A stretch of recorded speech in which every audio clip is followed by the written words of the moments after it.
Bonjour mes mind people, vous allez bien? Moi je vais super bien, Dieu fait grâce. Tu as liké la vidéo, tu l'as partagée. Ça va délivrer beaucoup de vie, hein. La vidéo d'hier là, ça a défibrillé un peu. Tu as partagé aussi? Non, faut aller partager. Partagez mes vidéos là, likez, activez cloche de notification et puis abonnez-vous. Abonnez-vous parce que YouTube va me prendre un peu au sérieux, non? Mais abonnez-vous, moi ça va. Didou aussi va bien. La vidéo que j'ai fait sur le soi-disant prophète là. Votre prophète qui allait prendre la virginité de la jeune fille et puis qui l'a laissé passer, soi-disant, elle est malade là. J'aurais même appris. J'aurais même appris que, en fait, la dame n'avait pas menti. La dame lui avait dit son état de santé. Sauf que, voilà, ils sont partis même ensemble, même chez le médecin. Le médecin a dit que oui, en fait, son état de santé est stable. Ça va, tout va bien. C'est pas si dramatique que ça. Voilà, voilà. C'est juste que, voilà, c'est ce qu'on m'a dit. Maintenant, 3 mois après, comme l'homme propose, Dieu dispose, l'état de santé de la jeune fille a commencé à se dégrader. Et c'est là que il dit que lui ne peut pas revivre encore. Ça lui rappelle encore, ça lui rappelle sa femme. Il a soigné sa femme pendant 7 ans. Lui, il ne peut pas vivre encore ça. Soigner encore femme là. Lui, il ne peut pas.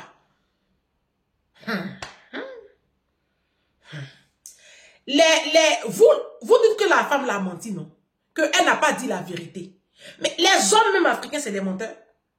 Les hommes africains, tu les rencontres, ils n'ont pas d'enfant. Hein? Ou mais il va te dire, il a un enfant. Le temps, vous allez faire 5 années de mariage là. Un enfant est devenu 4. Alors moi, je connais des couples comme ça.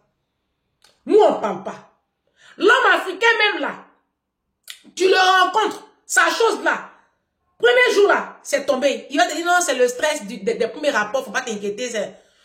Au fil des mois de la relation, ça va pas. C'est poussé de démarrer. Ça là, c'est mensonge. Nous, on ne divorce pas pour ça. Hein. Même dans les foyers chrétiens là, l'homme, il dit pas souvent à sa femme que ça va pas. Il cache. Ah, c'est après le mariage qu'elle découvre. Allez faire les examens. Vous n'êtes pas obligé de coucher ensemble hein, pendant les fiançailles là. Vous n'êtes pas obligé de coucher ensemble. Mais vous pouvez aller ensemble chez le médecin. Et puis on fait tous les examens. Il a mis soutien rouge en bas, là, on voit ça. Mon joli soutien rouge là. De toute façon, mon soutien là me plaît. C'est dentelé comme ça. Ça shine. Faut te cacher ici. Voilà. C'est danger. Là, je suis en ensemble rouge. Hein. Danger. Soutien rouge. En bas est rouge. Et puis en bas là. Il y a, derrière là, il y a les éventails comme ça. Ah, moi, j'aime les géants. De toute façon, il y a mes sapes, moi, celui-ci. Bref, je reste concentré le diable. Oh, il y a quoi, même? Qui m'a envoyé des mains soutien rouge, là? Moi, je suis seul, mes sapes seulement. Moi, j'aime pas les caleçons bizarre, soutien, bizarre. Et mes sapes seulement dans les soutiens. Les soutiens, c'est mon leitmotiv. Vous mentez, hein? Nous, on vous pardonne. Souvent même là, quand ça se passe comme ça là, on va voir on s'en va faire chose. Oh, je le pasteur là-bas. Ouais, fauteuil blanc. Le pasteur dit non, il faut pardonner. Il fallait qu'il pardonne aussi à sa femme. Si elle lui a menti là, il fallait qu'il pardonne. Ah, quand c'est nous, on doit tout accepter. Ça y est, la femme africaine, c'est la poubelle de l'humanité. La femme africaine, dès qu'elle n'a rien à refuser. Nous, on doit tout subir. On doit tout accepter. On accepte vos familles sauvages. On accepte ta maman sauvage, belle-mère, belle. On supporte. Nous, les femmes africaines, là, on doit tout supporter. Maintenant, vous, la moindre petite difficulté, vous quittez le bateau. On m'appelle ça des chefs. Vous êtes des poules mouillées. Bon. Donc, sous la vidéo du prophète, là, du soi-disant prophète, il y a une mind people qui a écrit. Elle a fait un commentaire. Et puis à la fin du commentaire, elle me met, Madame, Dieu n'est pas jaloux. Dieu est bon. Dieu est amour. Dieu est un esprit. Dieu est la lumière. Je vais rebondir sur ce qu'elle a dit. Dieu n'est pas jaloux. Si, ma chérie, Dieu est jaloux. C'est à cause de ça, moi, je vous dis, allez étudier la Bible. Vous dites non, que oui, c'est mamie, c'est l'auto. Allez étudier la Bible. Si tu étudies la Bible, si tu prends les 5 livres de la loi qu'on appelle le Pentateuque, si tu prends le livre de Exode et puis Deutéronome, tu vas voir que Dieu lui-même, il dit, je m'appelle jaloux, mon nom est jaloux. Aïe, aïe, aïe. Exode 34, verset 4. Toi qui dis que Dieu n'est pas jaloux là, il faut écouter Exode 34, verset 4. Tu ne te prosterneras point devant un autre Dieu, car l'Éternel porte le nom de jaloux. Il est un Dieu jaloux. Exode 34, verset 4. Exode 20, verset 5. Tu ne te prosterneras point devant elles, et tu ne les serviras point. Là, on parle des statues. Car moi, l'Éternel, ton Dieu, je suis un Dieu jaloux. Deutéronome 4, verset 23. Veillez sur vous, afin de ne point mettre en oubli l'alliance que l'Éternel, votre Dieu, a traitée avec vous, et de ne point vous faire d'image taillée, de représentation quelconque, que l'Éternel, ton Dieu, t'ait défendu. Car l'Éternel, ton Dieu, est un feu dévorant, un Dieu jaloux. J'ai cité combien de versets? Tu vas aller dans Deutéronome 32. On te parle du Dieu jaloux. Tu vas partir dans Deutéronome 5, verset 9. Le Dieu est jaloux.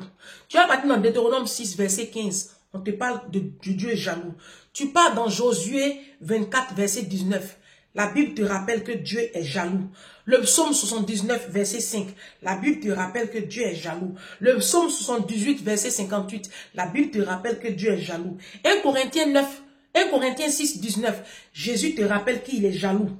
1 Corinthiens 6, 20, l'Éternel est un Dieu jaloux. 2 Corinthiens 11, 2, l'Éternel est un Dieu... Je continue. Je peux continuer. Hein? Lisez vos Bibles. Non, que Dieu, c'est pas un Dieu jaloux. Dieu est miséricorde. Dieu est bon. Dieu est bon. Le même Dieu qui est bon là, dans la Bible dit que le Dieu il est bon. Mais ce même Dieu là, c'est un feu dévorant. Dieu est bon. C'est le même Dieu hein, qui a détruit Sodome et Gomorrhe avec des boules de feu. Dieu, il est bon. Il est très bon, il n'y a pas de problème. Mais c'est le même là qui a inondé toute la terre. C'est le Dieu qui est bon là, qui a bombardé Los Angeles là, parce qu'ils ont blasphémé là-bas. Leur connerie de Hollywood là. Moi, je n'arrive pas à comprendre pourquoi vous les cinéastes, vous les animateurs, comment ça s'appelle? Vous qui faites la comédie là, pourquoi chaque fois vous êtes obligé d'associer Jésus à votre truc là? Quand vous voulez faire vos blasphèmes là, blasphémez, mais laissez le nom de Jésus. Parce que vous attirez force. Vous attirez pour rien la colère de Dieu. C'est pour rien en fait. C'est pour rien. Il y a eu un blasphème à Los Angeles, paraît-il. Les acteurs de Hollywood là, ils ont raconté. Ça c'est petit. Est-ce que vous connaissez Jésus même? Vous avez vu ce qui s'est passé ici en France là? La Sainte Seine qu'ils ont blasphémé au JO là. Vous qui croyez en Jésus là, priez beaucoup hein, parce que c'est qui va s'abattre sur la France. Vous allez vous rappeler de ma vidéo là. Oui. C'est que Dieu est en train de préparer contre la France. Vous allez vous rappeler de ma vidéo là. Levez-vous de la prière. Priez. Maintenant vous les animateurs et puis vous qui faites l'humour en Côte d'Ivoire là. Quand vous faites votre humour là, pourquoi vous êtes chaque fois obligé de faire allusion aux prêtres, à Jésus? Il y a un humoriste en Côte d'Ivoire qu'on appelle Joël. Oui. Il est très talentueux. Taguez-le. Dites-lui. Il n'a qu'à faire beaucoup attention. Mon frère, je ne te connais pas personnellement. Mais quand tu fais ton humour là, il faut laisser le nom de Jésus. Faites votre humour, ça nous plaît, on rit. Mais arrêtez de blasphémer contre le Saint-Esprit. Arrêtez. Arrêtez. Jésus là, c'est pas votre camarade. Quand vous faites votre humour là, faites. Mais laissez le nom de Dieu. C'est pour vos vies, hein. C'est pour vos vies. C'est à cause de ça, vous allez voir les acteurs de Côte d'Ivoire, ceux qui sont dans le cinéma, l'humour là. Vous allez voir hein, comment ils finissent leur vie. Arrêtez. Jésus là, c'est arrêtez. C'est un nom redoutable. Faites beaucoup attention. Donc ma chérie, toi qui dis que Dieu il est bon là. Dieu il est bon. Il n'y a pas de problème. Mais ce même Dieu là, on l'invoque. Hein? Là, quand on prie là, on dit Seigneur, combat ceux qui me combattent. Envoie ton armée céleste. On dit ça.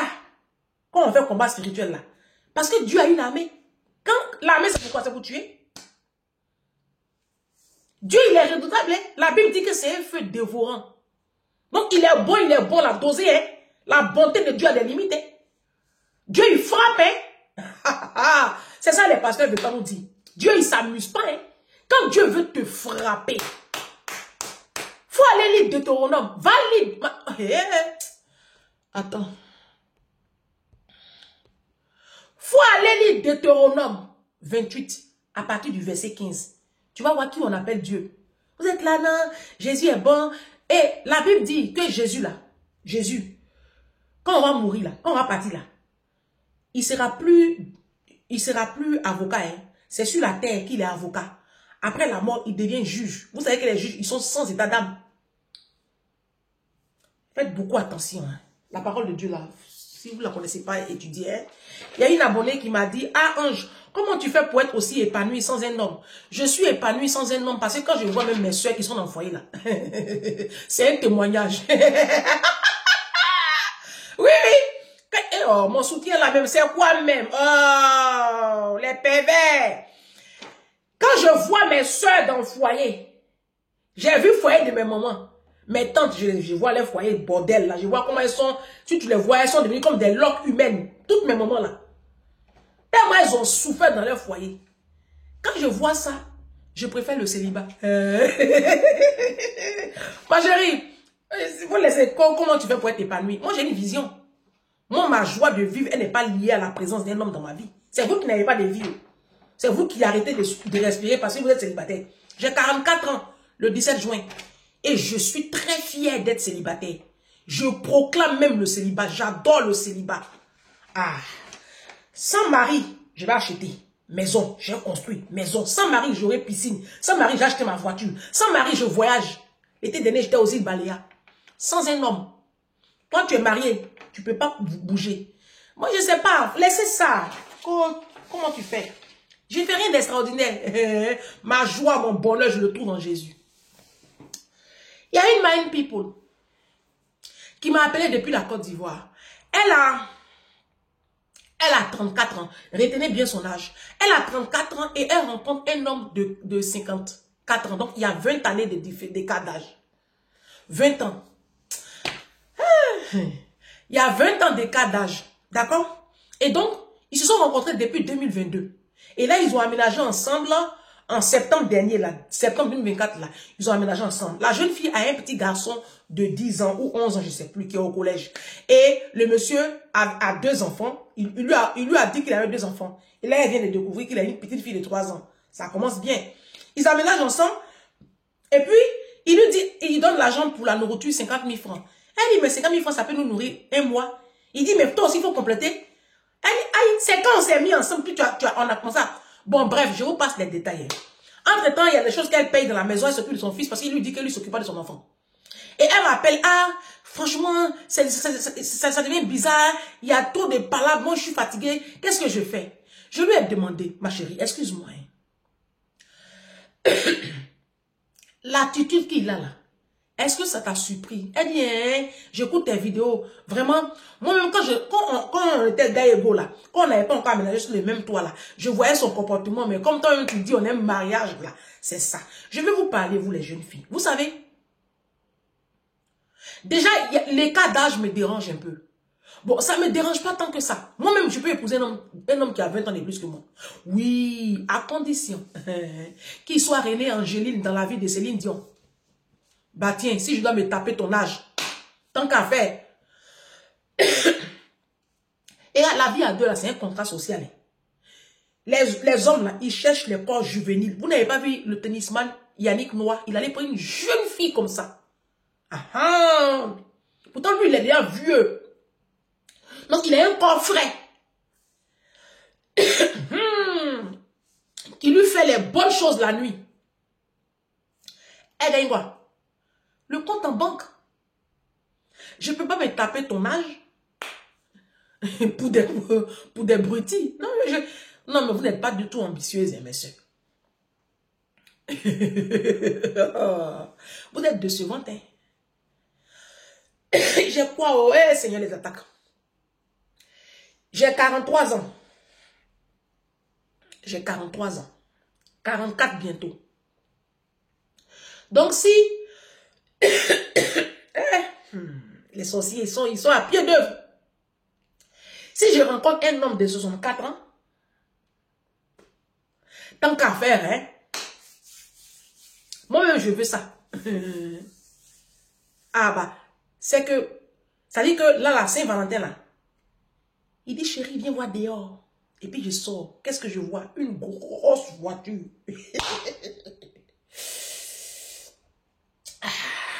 Une Tesla. Les voitures connectées, là. Et un gros nœud papillon rouge dessus.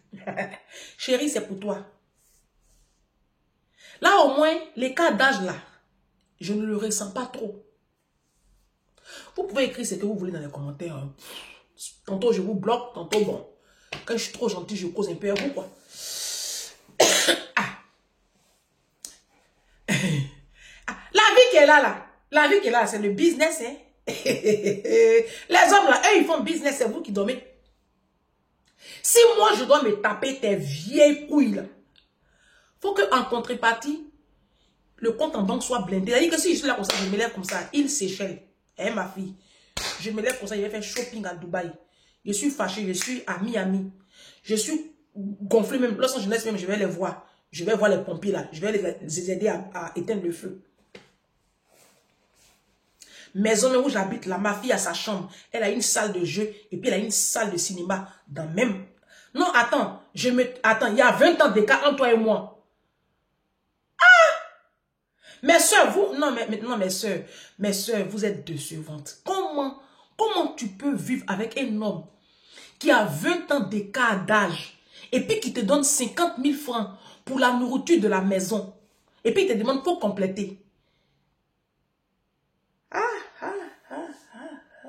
Le mariage ou la mort, c'est ça? Ah, c'est votre slogan. Le mariage ou la mort. Ah, mes soeurs africaines, vous faites fort, hein? Vous faites vraiment fort. Non, non, sérieux, non. C'est que vous allez rigoler, hein, les gens vont rigoler. Il y a quoi dans mes yeux? Vous allez rigoler, vous rigolez. Pourtant, c'est pas drôle. C'est pas drôle. Vous n'avez pas vu Laetitia Hallyday? Non, si tu t'en vas te mettre avec un vieux, un homme qui a 20 ans de plus que toi, il faut que ça soit quand même, il faut qu'il y ait une compensation. Ah oh, sans déconner. Tu as 34 ans. Il a 54 ans. Ça dit que toi, quand tu auras 44 ans, lui, il aura 64 ans. C'est mort. C'est quoi ta récompense? Toi, tu vas lui faire manger, tu lui chauffes ses nuits, tu fais tout. Et puis maintenant, il n'y a rien en retour. Elle lui demande, ah, mais tu comptes faire des enfants? Il lui dit non, que lui n'aime pas les bruits des enfants. Mais c'est évident qu'il n'aime pas le bruit des enfants. À son âge, là, quand tu lui demandes s'il fait un enfant. Des fois, vous, les femmes africaines, là, je ne sais pas si ça va dans votre tête. Ça va ici. Tu rencontres un homme qui a 54 ans et tu lui demandes s'il veut encore faire des enfants alors qu'il a déjà 3 enfants. Toi aussi. Si toi, tu as un enfant, que tu as l'intention d'avoir un deuxième enfant, va prendre un homme qui est dans ta tranche d'âge. Mais tu dois prendre ton papa et puis tu vas lui demander s'il va faire un enfant. Vous êtes comme ça même. Pourquoi vous faites comme ça même? Mais c'est même pas ça le drame. C'est pas ça qui me choque le plus. C'est que en fait, le monsieur, elle est étonnée que le monsieur s'occupe pas de son enfant, il s'occupe pas d'elle, il s'en fout. Je lui ai demandé, quand vous étiez copain-copine, Goyega là, est-ce qu'il s'occupait de toi? Est-ce qu'il dit rien? C'est ça même qui me... Il faisait rien même. Il avait des comportements comme ça. Il dit, mais est-ce que quand il te draguait au début, il faisait des petits cadeaux à ton enfant? Toi-même, est-ce qu'il t'emmenait au restaurant? Elle dit jamais rien. Il dit, ah. Vous savez, il y a une parole de l'évangile qui me plaît beaucoup. Vous savez, j'aime beaucoup faire le parallèle entre certaines paroles de l'évangile et la vie que nous vivons tous les jours. Quand on emmenait Jésus à la croix, sur le chemin du calvaire, il portait lui-même sa propre croix. À un moment donné, il était fatigué, puisque toute la nuit, il a été battu à sang. Il était vraiment fatigué. Donc, il est tombé pour la énième fois. Jésus est vraiment beaucoup tombé, parce qu'il portait lui-même sa croix, jusqu'à ce qu'à un moment donné, Simon de Cyrène, un Africain qui quittait des champs, on lui a mis la croix, et puis bon. Sinon, il est tombé pour la énième fois, je ne sais plus. Et quand il est tombé, les femmes de Jérusalem se sont abaissées à son niveau, ont commencé à essuyer son visage et son sang, et elles pleuraient. Et Jésus dit, femmes de Jérusalem, ne pleurez pas pour moi, pleurez pour vous, et pleurez pour vos enfants. Maintenant, voici une parole que Jésus a dite. que je veux que tu retiennes jusqu'à ce que tu quittes la terre. Écoute bien la parole que Jésus a dit. Jésus a dit, car s'il en est ainsi du bois vert, quand sera-t-il du bois mort? Ça veut dire quoi? Si on traite le Fils de Dieu, comme vous me voyez là, vous, quel sera votre sort? Si moi, le Fils de Dieu, mon Dieu, qui me suis fait chair, parmi vous, vous ne m'avez pas reconnu. Vous qui êtes dans le péché, votre sort là, ce sera quoi? Je fais un peu le parallèle. Un homme te drague. C'est dans les dragues là que le garçon montre, il montre son amour, la démonstration. Bon, pendant les dragues, pendant les 2 premières années de votre union, tu vois rien. Vous êtes copain, copine, il ne t'emmène pas au restaurant. Pas de cadeaux. Ton enfant même, il sait que tu es un enfant. Hein. Jamais un petit présent à ton enfant. Jamais. Même moi-même qui suis sur les réseaux sociaux là. Didou, même mes abonnés ont pris Didou pour charger. Parce que mes abonnés savent à quel point mon enfant, c'est mon amour. Tous mes mind people savent ça. Que ce soit homme ou garçon. Il n'y a pas un message que je vais recevoir où il n'y a pas Didou dedans. Didou va bien. Jusqu'à Didou a 500 € dans sa tirelire. Oui, vous avez entendu. Jusqu'à Didou a 500 € dans sa tirelire. Les petits cadeaux, Didou. Didou, faut donner 20 € à Didou. Quand je fais mes checks comme ça là, pourquoi? Pourquoi mes mind people font ça? Parce que ils m'aiment. Et comme ils m'aiment, ils aiment aussi mon enfant. Tu ne peux pas courtiser une femme, dire que tu aimes une femme, et puis son enfant tu l'ignores. Je sais pas. Moi, mes soeurs, moi je dis, hein, votre amour pour le mariage, là, je comprends. Mais la partie où je ne comprends pas, c'est le bon sens qui vous a quitté, là. C'est ça ça me fatigue un peu. Parce que j'ai l'impression que vous, c'est pas une impression, je pense que quand un homme vient vers vous, tout de suite, la matière grise qui est dans vous, là, ça disparaît. Et puis, il y a du vide. Et puis, ça fait voum dans votre cerveau, là. Parce que, en fait, non, mais c'est pas que je vous insulte. Hein. Je n'arrive pas à comprendre, en fait. Je vous ai fait le parallèle avec ma fille. Même quand mes mind people viennent me voir ici, quand elle m'envoie un petit cadeau, elle prévoit toujours pour Didou. Maman Lucie Larose a quitté les États-Unis pour venir me voir à Paris. Elle est venue me saluer. Elle m'a donné un bijou. Elle m'a donné un sac. Et puis elle a donné un petit sac à dos à Didou. Oui. La dernière fois, j'ai fait chep.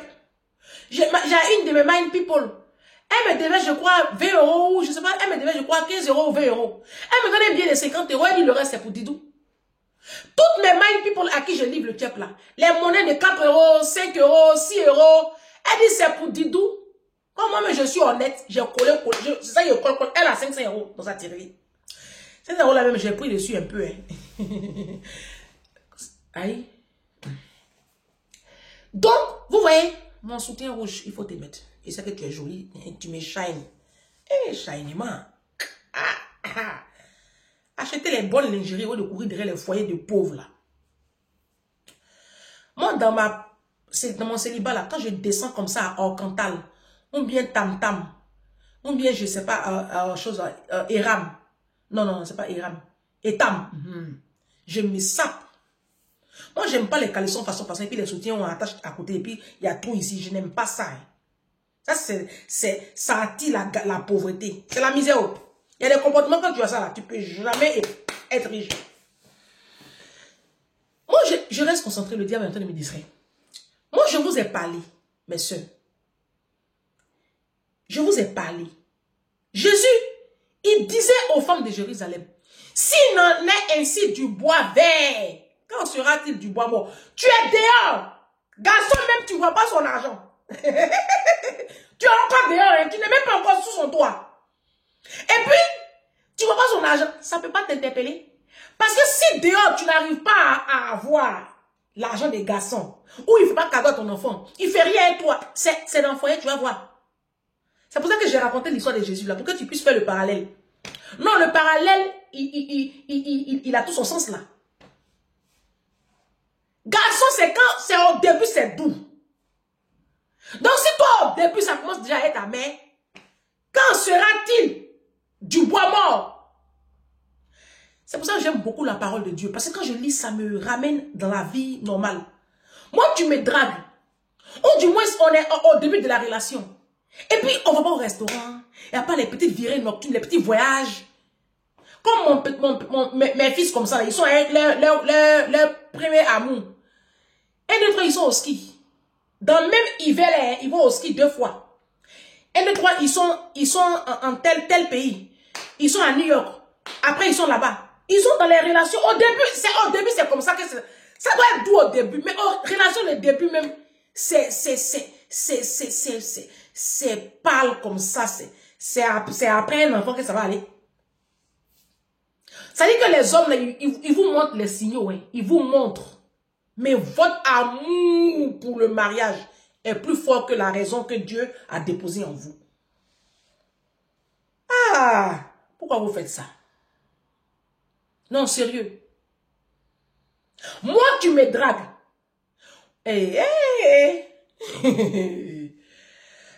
C'est à cause de ça, les Africains qui me draguent là. Je leur dis, mes amis, vous êtes trop pauvres pour moi. Moi, j'aime les bonnes choses. Moi-même, depuis Abidjan, mon four Denis là, il me connaît. Moi, Abidjan, hein, tu vas jamais me voir en train de chaud dans les maquis là, je n'aime pas. J'aime pas les coins bizarres. Moi, dans mon Abidjan, j'aimais Bietri, zone 4, Cocody, j'aime les coins classe. J'aime pas, même les Abidjan, j'aimais les restaurants. Je n'aimais pas trop les maquis. Parce que maquis même d'Abidjan, c'est trop sale. Là où on braise poisson, on fait poulet, c'est là où on lave assiette. Moi, je suis maniaque il y a longtemps, hein. Ça me fatigue. Être dans un endroit et puis il y a l'eau sale ici, à côté des carnivores. J'aime pas la misère. Les hôtels pourris où on s'en va, je n'aime pas tout ça là même. Les tables de marché où on vous a couché, tout ça là, moi je n'ai pas connu ça. J'aime pas en fait. J'aime les hôtels de zone 4 là, Bietri, chic là. C'est là-bas. Je partais mes gars.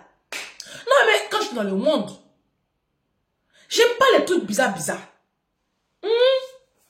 C'est pour ça que moi les gars bizarres qui sont dans la pauvreté, puis quand tu t'en les vois, puis tu vois même où ils dorment, tu vois les draps, tout ça là, moi ça passe pas en fait. Je ne supporte pas la misère. Et c'est pas comment vous faites même pour aimer même pauvre, pour tomber amoureuse de pauvre, jusqu'à un pauvre même vous donne gourmet. Je sais pas comment vous faites. Gars, moi j'aime les hommes qui me draguent et puis qui m'emmènent dans les grands coins. Oui. Quand j'étais étudiante là, j'aime ça. J'aime pas traîner dans les coins bizarres. Quand je vais moyen à checker un poisson là, c'est dans les grands coins là, où tu t'as un poisson à 3 000, 4 000, 5 000 là, c'est là-bas où je partais manger avec mes trucs. Non, j'aime pas les coins façon. Donc, dans draguer là, faut mettre le paquet, hein. Parce que s'il en est ainsi du bois vert, quand sera-t-il du bois mort? Si au début de la relation, moi je ne suis pas chouchouté pour parler, c'est après il te voit. Hein? Laissez-vous draguer, mes soeurs. Les hommes là, les hommes d'aujourd'hui, ils ne font plus d'efforts. Vous avez rendu les hommes là paresseux dans drague. Ils savent même plus draguer, ils savent même plus faire. Les hommes africains même, ils savent plus comment on fait plaisir à une femme. Ils connaissent plus. C'est vous qui leur faites les placalis, les foutous. Surtout vous, les femmes de la diaspora. Voici une catégorie de femmes. Les femmes de la diaspora, elles sont tellement assoiffées de nerfs. Quand un garçon leur dit bonjour, leur maison là, c'est maquillé. Hein? Les femmes de la diaspora là, leur maison là, c'est maquillé. C'est maquillé. Quand un garçon lui dit bonjour, faut pas payer placali, elle est venue. Faut pas la voir. Elle pourrait, c'est un honneur. Que son gars lui demande, vous me faites placali, faut pas la voir. Lutter comme ça, dans les châteaux rouges, là, les poulets morts, là, elle va ramasser les pattes de bœuf faisandées, là, des boucheries, des arabes sauvages, là. Elle va les ramasser. Elle va préparer maintenant. Sauce là, tout est attaché dedans comme ça. Et puis le gars va manger poids. Et puis pendant que ses enfants sont en train de jouer à côté là, le gars là va la coucher dans sa chambre. Et puis les enfants entendent maintenant les cris là. Vous êtes une misère morale, mes soeurs.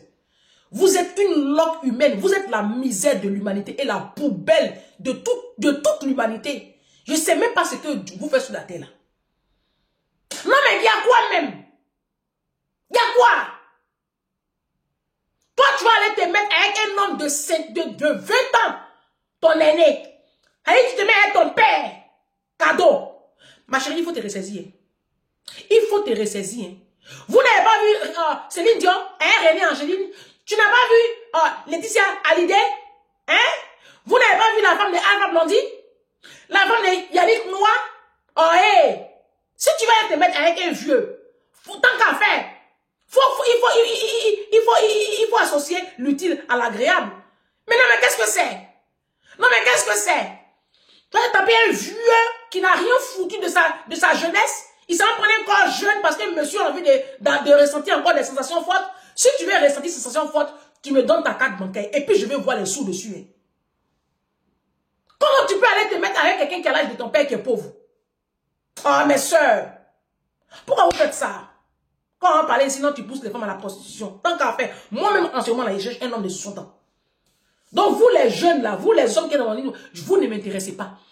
Je cherche un homme de 60 ans qui est un peu fatigué. Parce que moi-même le sexe là, ça ne m'intéresse pas. Donc un homme qui est un peu fatigué. Et puis vous savez, les hommes de 60 ans qui ont un peu là, ils sont trop beaux. Ils ont des cheveux blancs et puis quand ils sont propres, ils ont des manières, façons, il est tout le temps derrière toi comme ça. Et puis tu deviens que tu es sa poupée Barbie. Puis tu l'as comme ça, et puis même si ça, ils cherchent même pas garçon même qui a puissance. Il faut même pas, même on a coupé même, et puis devant la c'est lisse, ça me plaît. On est au ski, on est au golf. L'été prochain, on est à Bali, sur l'île de Bali. On quitte Bali, je descends quelque part là-bas à Miami, je fais mon shopping, puis je descends, après sur les Champs-Élysées, je prends un petit café. D'abord, même je déménage, je quitte ici là. Je suis dans une grosse maison là-bas. Ma fille a un trampoline et puis je me fais construire une belle petite piscine. Puis je fais la bronzette. Oh, ne Lulu. Moi, pauvre, ne peut plus jamais toucher mon corps.